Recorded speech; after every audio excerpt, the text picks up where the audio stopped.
All right, so today we're going to take a deep dive into compassion. Okay. We got this really interesting audio excerpt. Uh-huh. It's called A Heart Full of Compassion. Right. And it really dives into like how powerful compassion is, Yeah. in the world and, Yeah. for individuals and all that. For sure. Um, One of the things that the excerpt mentions Yeah. is that Yeah. it talks about overflowing with endless possibilities. Oh, yeah. And I was kind of curious, like, what do you see as the connection between compassion and possibility?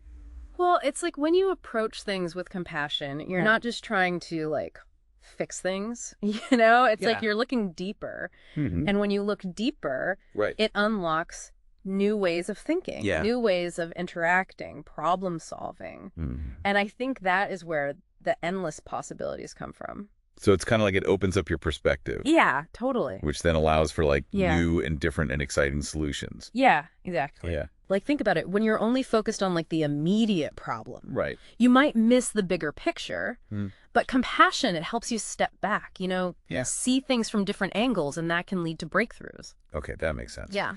Um, Mm-hmm.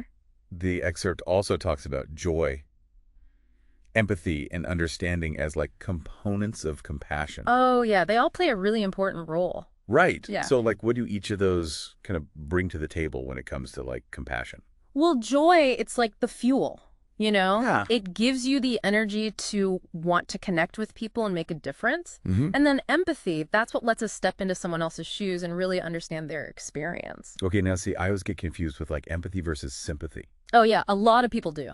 Are those the same thing or are they different? They are different. Sympathy is more like feeling sorry for someone, Okay. while empathy is about actually feeling with them, Mm-hmm. experiencing their emotions as if they were your own. Well- And even within empathy, there are different types, like cognitive and emotional. Okay, so like cognitive is more like, Cognitive empathy is about understanding their perspective, okay. and emotional empathy is actually feeling their emotions. Oh, wow. Okay, didn't realize that it was so multi-layered.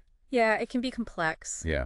Okay, that's really interesting. Yeah. So then understanding, like, how does that factor into compassion? Well, understanding is about moving past judgment, It's realizing everyone has their own story, their own reasons for being the way they are. Right. It helps you see the bigger picture and cultivate genuine care. So it's almost like having compassion for their situation and where they are in life. Yeah, exactly. It helps you connect with people on a deeper level. That makes a lot of sense. Yeah. The excerpt also mentions that compassion brings comfort and light to the world. Yeah, it's true. And I was curious what you thought about, like, what are some tangible effects of compassion? Like, how does it actually make a difference in the real world? Well, think about movements like the Civil Rights Movement Yeah. or the fight against apartheid. Right. Those were driven by compassion. Mm-hmm. People standing up for others, even when it was risky. And even on a smaller scale, think about volunteers Yeah. helping at homeless shelters, Yeah. a neighbor checking on an elderly person, a friend lending an ear during hard times. Right. All those acts, big or small, they make a real difference. It's amazing to see how these small acts can have such a ripple effect. Yeah, they really can. Yeah, that's really cool. Yeah. The excerpt ends by like directly addressing the listener. Oh, yeah, I remember that part. It says, "You are wonderfully compassionate and deeply cherished." It's a nice reminder. Right. And it's like a reminder to nurture that part of ourselves. Yeah, definitely. But I think a lot of people struggle with self-compassion. That's true. It can be tough. Right. Yeah. So what do you think are some like common misconceptions around self-compassion? Well, some people think it's selfish Right. or that it makes you weak or lazy. Yeah. But actually, it's the opposite. Self-compassion helps you be more resilient, manage stress better, and even achieve your goals.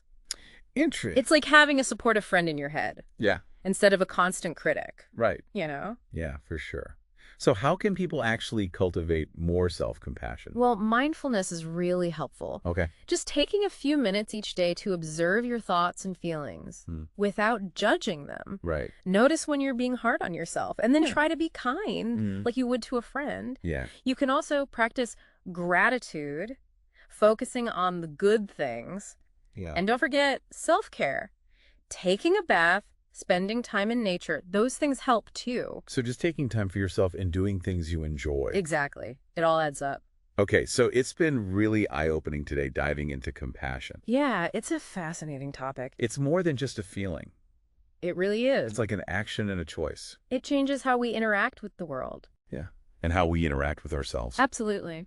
Well, I think on that note, I want to leave our listeners with a thought. Okay. Yeah. As you're going about your day, just be mindful of the opportunities to practice compassion.